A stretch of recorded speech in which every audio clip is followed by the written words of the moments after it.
बिहान 10 बजे खाना खाइसके पश्चात मेरो पेटले फेरि खाना माग्यो साँझपखको 4 बजे। अब रुममा केही छैन खानालाई, पसल गएँ। पसलमा गएर यो एउटा पानी र एउटा बिस्कुट लिएर आएँ। यो बिस्कुट 1.5 रियालको भने यो पानी 1 रियालको, मतलब नेपालको 75-76 रुपैयाँ हुन जान्छ।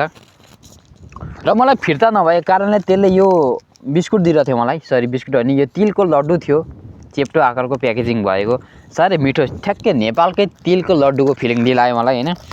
र म त्यता पछाडि आइरहेको छु, स्वच्छ हावा खानको लागि। यता उतातिर त धेरै अलिकति उराट लाग्दछ नि त, त्यही भएर चाहिँ हावा खानको निम्ति आएँ र हावा सँगसँगै म बिस्कुट पनि खाँदैछु।